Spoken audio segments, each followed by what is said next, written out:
নমস্কার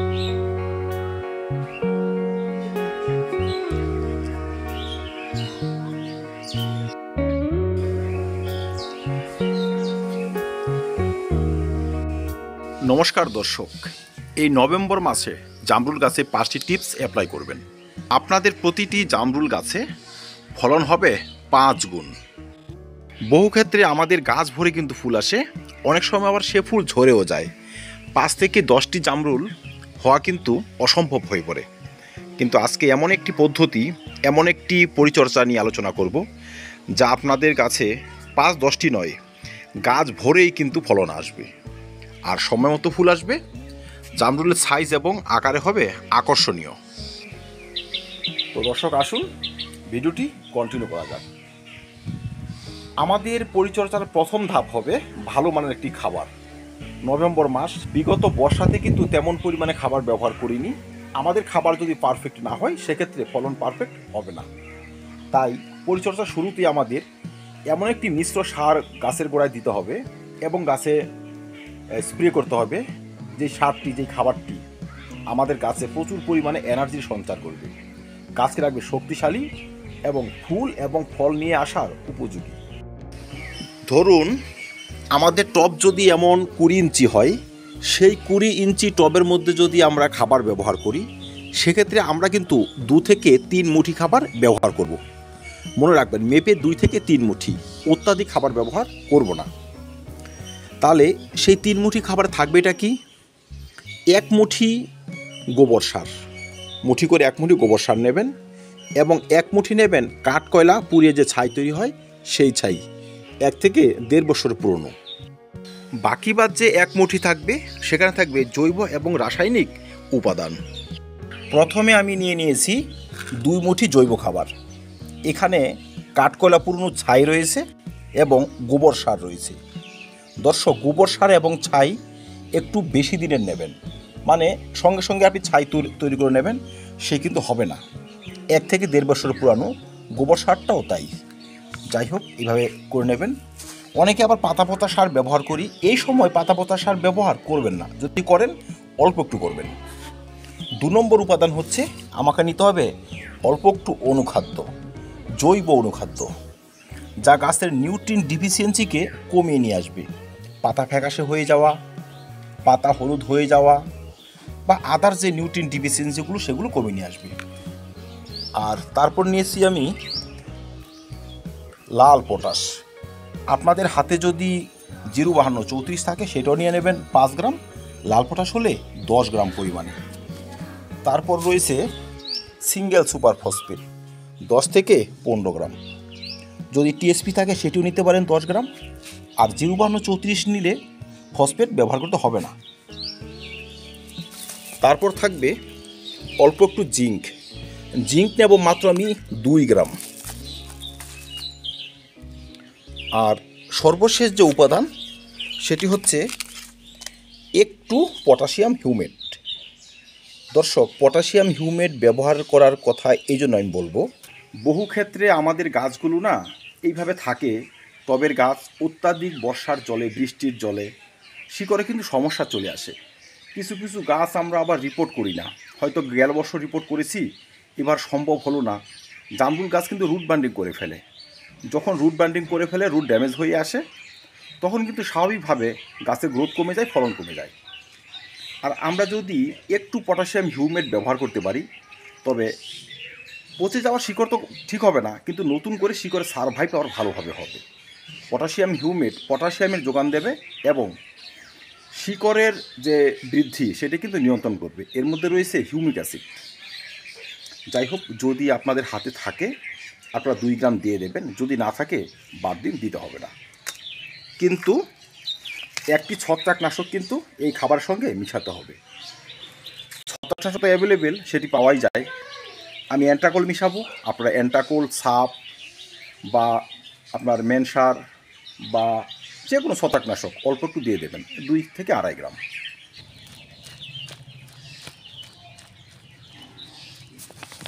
এই ছত্রাকনাশক ব্যবহার করার মানে হচ্ছে, শিকড়ে যদি সামান্যতম ছত্রাকের সংক্রমণও থেকে থাকে, তবে কিন্তু ধীরে ধীরে সুস্থ হয়ে যাবে। বা আমাদের ব্যবহৃত জৈব খাবারে যদি ছত্রাক থাকে সেটাও কিন্তু নষ্ট হয়ে যাবে, মানে গাছের শিকড় সুস্থ থাকবে। এই খাদ্য গ্রহণ করে গাছও সুস্থ হবে। এবার যারা জৈব খাবার কম পরিমাণে নেবেন বা কালেকশন নেই, আপনারা অল্প একটু ওই সর্ষের খোল সঙ্গে নিয়ে নেবেন 10 থেকে 15 গ্রাম বা 20 গ্রাম, আর ডিমের খোসা নিয়ে নেবেন 10 গ্রাম। এবার এই খাবারটি কিন্তু আমরা সরাসরি টবের মাটিতে দিয়ে দিতে পারবো। তো দেওয়ার আগে একটু ঘাস টাস পরিষ্কার করে নেবেন। দেখুন কত ঘাস হয়ে আছে।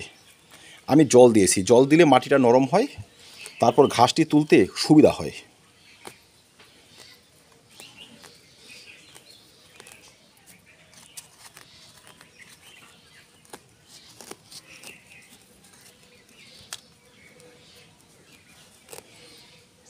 ব্যাস, ঘাস পরিষ্কার হয়ে গেল। এমন একটু ধারালো কিছু নেবেন, মাটি একটু খুঁচিয়ে দেবেন। খুঁচিয়ে দিলে কি হয়, খাবারের সঙ্গে মাটির যে মিশ্রণ সেটি যে এক জায়গায় মিশে যাওয়া, সেটি কিন্তু ভালো হয়। শিকড় কি সুন্দর সারভাইভ করছে। এই অবস্থাতে কিন্তু খাবার দিতে হবে। শিকড় যদি বার্নিং হয়ে নষ্ট হয়ে যায়, গাছের গ্রোথ যদি একবার থেমে যায়, তারপর খাবার দেওয়ার পর সেই গাছ আবার নিজেকে রিকভার করতে করতে অনেক সময় লেগে যায়। সেইটুকু সময়ে ফুল আসার সময় হয়ে যাবে, আমাদের কাছে কম পরিমাণে ফুল আসবে। মাটিটা একটু গোড়ার দিকে এভাবে টেনে দেব।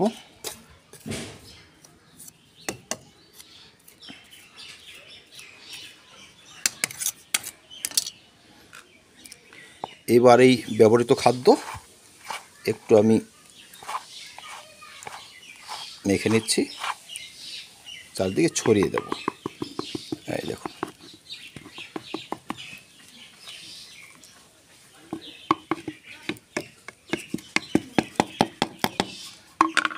বাস খাবার দেওয়া হয়ে গেল। মাটি চাপা দিয়ে দিন।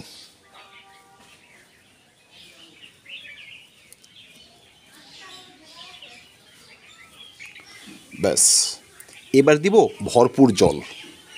দর্শক, আমি প্রথমেই বলেছি আমি কিন্তু 5 গুণ জামরুলের ফলন চাই। 5 গুণ জামরুলের ফলন তখনই হবে যখন আমাদের খাবারটি একদম পারফেক্ট হবে। ভুল খাদ্য 5 গুণ কেন, 1 গুণ ফল নিয়েও আসবে না। 2 নম্বর টিপস হচ্ছে, এই সময় আমাদের টবের মাটিতে কিন্তু তরল সার ব্যবহার করতে হবে। তরল পটাশিয়াম যুক্ত সার। তরল সার কিন্তু আমরা দুইভাবে ব্যবহার করতে পারি বা দুইভাবে কালেক্ট করতে পারি। একটি হচ্ছে অর্গানিক, যেটা পেঁয়াজের খোসা, কলার খোসা এসব পচিয়ে বা সর্ষের খোল সঙ্গে পচিয়ে ব্যবহার করা যায়, ভালো মানের পটাশিয়াম পাওয়া যায় সেতে। আর কি হচ্ছে, বাজার থেকে আপনি 05234 বা 0050 কিনে জলে গুলে ব্যবহার করতে পারবেন। দুয়েরই কার্যক্ষমতা ভালো, যেটি কালেকশন থাকে সেটি ব্যবহার করবেন। যদি আপনারা জৈব পদ্ধতিতে চাষ করেন, আমি বলবো সেটি হচ্ছে সবথেকে ভালো পদ্ধতি। এমন কলার খোসা নিয়ে নেবেন 500 গ্রাম পরিমাণে। 500 গ্রাম কলার খোসা নিয়ে নিলেন। এবার সেই সঙ্গে আমরা পেঁয়াজের খোসা নিয়ে নেব। এই পলিথিনের মধ্যে পেঁয়াজের খোসা রয়েছে।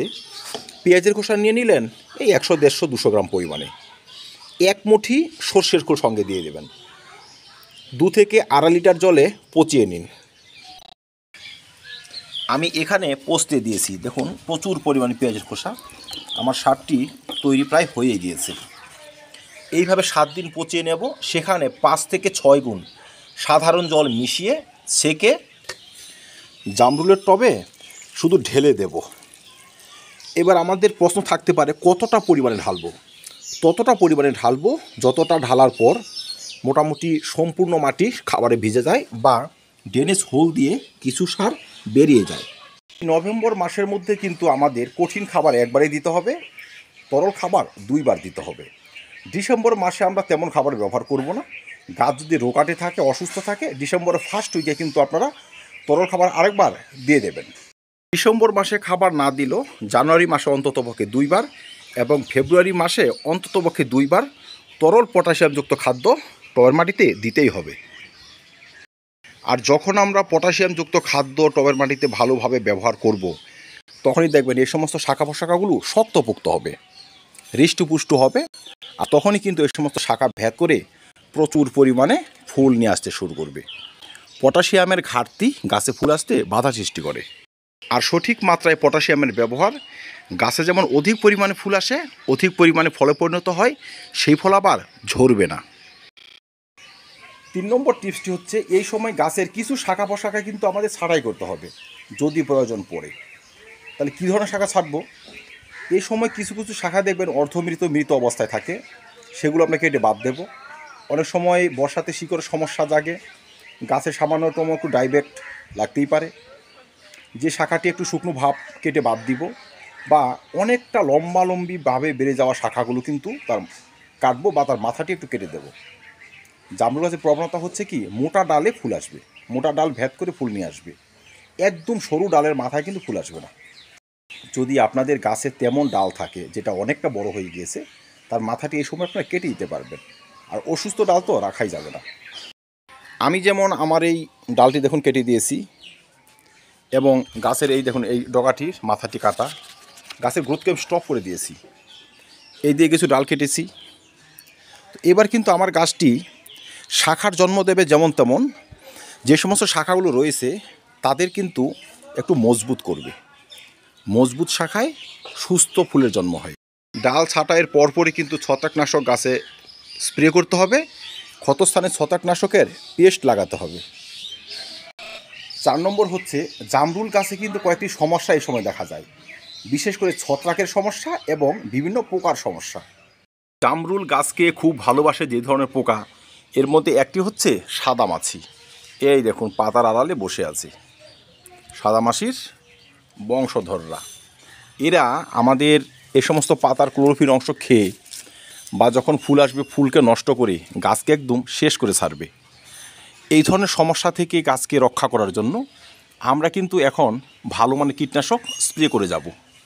নভেম্বর মাসে অন্ততপক্ষে 2 বার, ডিসেম্বর মাসে 2 বার, ফুল আসার আগ পর্যন্ত 3 থেকে 4 বার আমরা কীটনাশক স্প্রে করব। আমি একটু ঘুরিয়ে ফিরে কীটনাশক ব্যবহার করব। দর্শক, বাগান থেকে সাদা মাছি তাড়ানো অত সহজ কথা নয়, এরা কিন্তু উড়ে চলে আসে, বা যে সে কীটনাশকে কিন্তু এরা নষ্ট হয় না। তাই প্রফিনাফস সাইপারমেথ্রিন গ্রুপের এই কীটনাশক যদি ব্যবহার করি, প্রথম দিন তার 10 দিন পর আমরা আবার ইমিডাক্লোপিড গ্রুপের কীটনাশক ব্যবহার করব, তার 10 দিন পর আবার প্রফিনাফস সাইপারমেথ্রিন গ্রুপের কীটনাশক ঘুরিয়ে ফিরিয়ে ব্যবহার করে দেখেছি, তার কার্যকারিতা বেশি হয়, সাদামাছির উৎপাত কমানো যায়।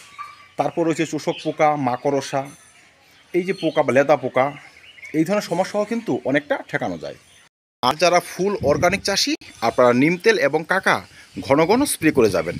সেক্ষেত্রে 1 সপ্তাহের ব্যবধানে 3 থেকে 4 বার স্প্রে করুন। 2 নম্বর হচ্ছে ছত্রাকের আক্রমণ। দর্শক, আমাদের গাছের ডাল শুকিয়ে যাচ্ছে, পাতার উপরে কালচে ছিট পড়ে যাচ্ছে, পাতাতে ছিট পড়ে যাচ্ছে, এসব কিন্তু ভয়াবহ ছত্রাকের লক্ষণ। এই ধরনের সমস্যা থেকে গাছকে সুস্থ করার জন্য আমরা 2 ভাবে ছত্রাকনাশক ব্যবহার করব। একটি হচ্ছে গাছে স্প্রে করে দেব, গোটা গাছে একদম ভালো করে ভিজে স্নান করে দেবো গাছকে। আরেকটি হচ্ছে 1 লিটার জলে 2 থেকে 3 গ্রাম ছত্রাকনাশক গুলে টবের মাটিতে ঢেলে দেব। এতে শিকড়ে থাকা ছত্রাকও দূর হবে, ডাইব্যাক্ট এবং নানাবিধ যে ছত্রাক ঘটিত সমস্যাগুলো তারাও গাছ থেকে বিদায় নেবে। যারা খাবারের সঙ্গে ছত্রাকনাশক মিশিয়ে খাবার দিয়েছি, তাদের টবের মাটিতে ছত্রাকনাশকের জল ব্যবহার করতে হবে না। গাছে যেহেতু এখন ফুল নেই বা ফল নেই, এখন কিন্তু কড়া রোদের ছত্রাকনাশক আমরা ব্যবহার করতে পারবো। যেমন এমিস্টার টপ যদি ব্যবহার করে দেন খুব ভালো কাজ হয়, কপারযুক্ত ছত্রাকনাশকও ব্যবহার করা যায়। তাছাড়া আদার্স ভালো করে ছত্রাকনাশক রয়েছে, যে ছত্রাকনাশকে ভালো রেজাল্ট হয় আপনারা সেটি ব্যবহার করবেন। আমি এমিস্টার টপ ব্যবহার করব, 1 লিটার জলে মাত্র 1 ml। 15 দিনের ব্যবধানে আমি 2 বার স্প্রে করে দেবো। আমার গাছ আশা রাখছি ছত্রাকমুক্ত থাকবে। আর যদি আপনারা সাফ ব্যবহার করেন বা কার্বনডাজিম ম্যানকোজেব গ্রুপের ছত্রাকনাশক ব্যবহার করেন, সাফ ম্যানসার, তবে 1 লিটার জলে মোটামুটি 2 গ্রাম গুলে স্প্রে করে দেবেন। অ্যান্টাগন হলে 2 গ্রাম গুলে স্প্রে করে দেবেন। 5 নম্বর টিপসটি হচ্ছে, এখন গাছকে রোদে রাখতে হবে। জামরুল গাছ রোদ ভালোবাসে, তাই আপনারা যদি ছায়াযুক্ত স্থানে রেখে দেন সেক্ষেত্রে গাছের পাতা কিন্তু চকচকে হবে, কিন্তু সেই ধরনের গাছে কিন্তু ফুল বেশি পরিমাণে আসবে না। তাই নভেম্বর থেকে আপনারা ডাইরেক্ট সানলাইটে এনে গাছ রাখবেন। ছাদের এমন একটি স্থানে রাখবেন যেখানে 5 থেকে 6 ঘন্টা ডাইরেক্ট সানলাইট আসে, তবেই দেখবেন গাছ সুস্থ হতে শুরু করেছে। এখন যে শাখাগুলো বেরোবে বা বেরোচ্ছে তারাও কিন্তু একটু সুস্থ সবল এবং ফুল নিয়ে আসার উপযোগী হতে শুরু করেছে। আর সর্বশেষ বলবো, গাছের ওয়াটার ম্যানেজমেন্ট করবেন সঠিকভাবে। আমরা অনেক সময় হয় কি যে 5 দিন 7 দিন সঠিক পরিমাণে জল ব্যবহারই করলাম না, গাছের গ্রোথ স্টপ হয়ে যায়। কখনো আবার এত পরিমাণে জল ব্যবহার শুরু করলাম যে নতুন করে শাখা পোশাখা গজাতে শুরু করেছে। ওই ধরনের পরিচর্যা করলে হবে না। নভেম্বর মাস পর্যন্ত কিন্তু আমরা সঠিক পরিমাণে জল ব্যবহার করব, যেহেতু আমরা খাবার দিব। ডিসেম্বর মাস থেকে ওয়াটার স্টেজ দেওয়া শুরু করব, জল কম পরিমাণে। ডিসেম্বর জানুয়ারি এই এই দুটো মাস জল কিন্তু খুবই কম পরিমাণে দেব। এতে কী হবে, নতুন করে শাখা পোশাখা আর গজাবে না। কিন্তু যখন শাখা পোশাখা গজানোর সময় হবে ফেব্রুয়ারি লাস্ট বা মার্চ দিকে, তখন কিন্তু সেই সমস্ত শাখার ডগায় ফুল থাকবে। আমরা হচ্ছি টবের চাষি, অনেক কিছু মেনটেন্স করে কিন্তু আমাদের কাছে পর্যাপ্ত পরিমাণ ফুল এবং ফল নিয়ে আসতে হয়। যে সমস্ত টিপসগুলো ফলো করে আমি ভালো পরিমাণে ফলন পাই, আমি কিন্তু সেই সব শেয়ার করি। সম্পূর্ণ টিপস আপনার ভালো করে মানুন, প্রতিটা গাছ বেশি পরিমাণে ফুল নিয়ে আসবে এবং বেশি পরিমাণে ফল হবেই। অনেক সময় আবার ফুল তো গাছে চলে আসে, সেই ফুল আবার ঝরতেও শুরু করে, ঝরে ঝরে ফলের সংখ্যা সেই 2 বা 4টে। সেই ধরনের সমস্যা আসবেই না। আমাদের পরিচর্যা সঠিক, আমাদের ফলনও হবে সঠিক। ধন্যবাদ দর্শক।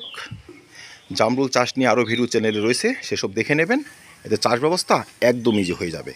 ধন্যবাদ, ভালো থাকবেন, সুস্থ থাকবেন, আর আমার এই চ্যানেলটি সাবস্ক্রাইব করে নেবেন।